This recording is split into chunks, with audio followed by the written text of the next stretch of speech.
नमस्कार मैत्रिणींनो, मी Ashwini cook bye Ashwini या यूट्यूब चॅनलमध्ये तुम्हा सर्वांचे खूप खूप मनापासून स्वागत करते। तर चला, मी आज अशी आगळी वेगळी मस्त अशी हटकेबाज रेसिपी तुमच्यासोबत शेअर केलेली आहे।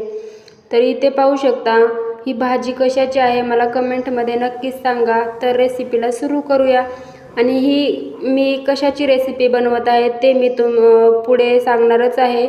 तोपर्यंत व्हिडिओ स्किप न करता पूर्ण व्हिडिओ पहा।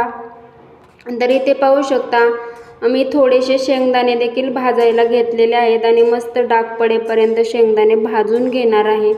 आणि शेंगदाणे भाजून झाले की लगेच मी थोडेसं 1 वाटी मटार घेतलेला आहे। 1 वाटी शेंगदाणे, 1 वाटी मटार। आणि मटार देखील मस्त असा परतवून तेल टाकून परतवून घेणार आहे, म्हणजे त्याचा कच्चापणा जाईल आणि आपली भाजी म्हणजे आपली जी रेसिपी आहे ती एकच नंबर लागेल बघा। आणि मी बनवत आहे मस्त असा मेथीचा झणझणीत ठेचा। आणि झणझणीत चव आणि तिखटपणा परफेक्ट तडका म्हणजेच मेथी ठेचा, हो की नाही। आणि पहा, महाराष्ट्रीयन घराघरात बनला जाणारा पारंपरिक ठेचा आपल्या साध्या जेवणाला देखील एवढी अप्रतिम अशी चव आणते ना, तर खूपच बघा।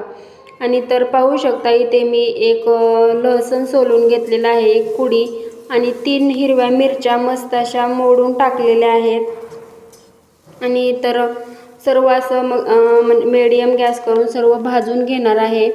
म्हणजे आपला जो ठेचा आहे तो मस्त असा खायला देखील लागतो। आणि तरी इथे पाहू शकता, सर्व असं तेल टाकून भाजून घेतलेलं आहे। आता मी हे काढून घेणार आहे। तर इथे पहा, मी एकदम ताजी मेथी आणलेली आहे। जर तुम्हाला हवे असेल तर तुम्ही कशीही यूज करू शकता। मी एकदम ताजीच घेतलेली आहे, म्हणजे बाजारातून आणलेली आहे। आणि याच्यामध्ये बघा, मी थोडेसे मटार, कोथिंबीर, जिरे आणि शेंगदाणे टाकून थोडंसं मीठ देखील टाकलेलं आहे आणि मस्त असा ठेचा बनवत आहे। तर इथे पहा, आता मी कढई ठेवलेली आहे गॅसवरती, त्याच्यामध्ये टाकलेले आहे तेल तुम्ही तुमच्या आवडीनुसार घेऊ शकता, तुम्हाला हवं तसं तेल घेऊ शकता। तर इथे पाहू शकता, मस्त असं तेल गरम झालं की त्याच्यामध्ये मी 1 चम्मच मोहरी टाकलेली आहे। मोहरी टाकल्यानंतर मी जिरे देखील टाकून घेतलेले आहेत।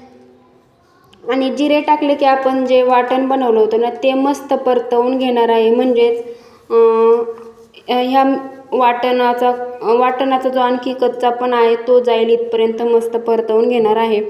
आणि ही जी ताजी मेथी आहे, हलकी कडवट चव, हिरव्या मिरचीचा तिखटपणा आणि लसणाचा जोरदार फ्लेवर, यामुळे हा ठेचा खायला तर खूपच लज्जतदार लागतो।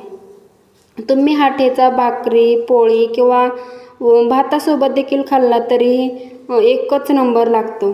तर ही रेसिपी बनवायला खूप सोपी आहे, पटकन तयार होते आणि एकदम कमीत कमी वेळात ही रेसिपी तयार होते बघा। झटपट आणि खायला तर एकच नंबर अशी लागते। आणि पाहू शकता, इथे मी अर्धी गड्डी एवढी मेथी मस्त बारीक कट करून घेतलेली आहे।